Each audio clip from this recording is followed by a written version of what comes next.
Hi everyone, welcome to One Word Everyday. আজকে আমরা শিখব perplexed। কি শিখব? Perplexed। শব্দটির অর্থ হচ্ছে confused or এমন একটা situation you don't know what to say or you don't know what to do। অর্থাৎ আপনি এটা যদি সহজ বাংলায় বলতে চান তাহলে বিষয়টি হচ্ছে হতবুদ্ধি বা বোকা হয়ে যাওয়া।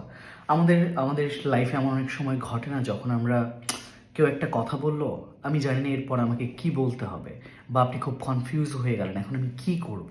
ওই সিচুয়েশনটাকে বা ওই মোমেন্টটাকে বলা হয় হচ্ছে পারপ্লেক্সড। চলুন ট্রাই করি এবার আমরা এক্সাম্পল দিয়ে বলার। ধরুন আপনাকে আপনার প্রফেসর একটা প্রশ্ন করেছে বা আমাকে প্রশ্ন করেছে, বাট আমি প্রশ্নটি শুনে একদম হতবুদ্ধি হয়ে গেছি। আপনি বলতে পারেন I was perplexed by the question. প্রশ্নটি শুনে বা প্রশ্নটি আমাকে হতবুদ্ধি করে দিল। অথবা আপনি একটা মেয়েকে প্রপোজাল দিলেন বা একটা মেয়ে আপনাকে প্রপোজাল দিল।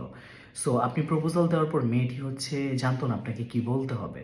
সো আপনি বলতে পারেন she was perplexed and didn't know what to say.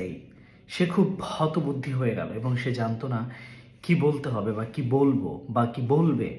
So পারপ্লেক্সের মতো এমন নতুন নতুন ওয়ার্ড শিখতে আপনি অবশ্যই ওয়ান ওয়ার্ড এভরিডে সাথেই থাকবেন। যদি আপনি ইউটিউব থেকে দেখে থাকেন তবে অবশ্যই সাবস্ক্রাইব করতে ভুলবেন না। যদি ফেসবুক থেকে দেখে থাকেন তবে অবশ্যই ওয়ান ওয়ার্ড এভরিডের পেজটিকে ফলো করতে বা লাইক করতে ভুলবেন না। দেখা হচ্ছে পরের কোনো ভিডিওতে। Good bye.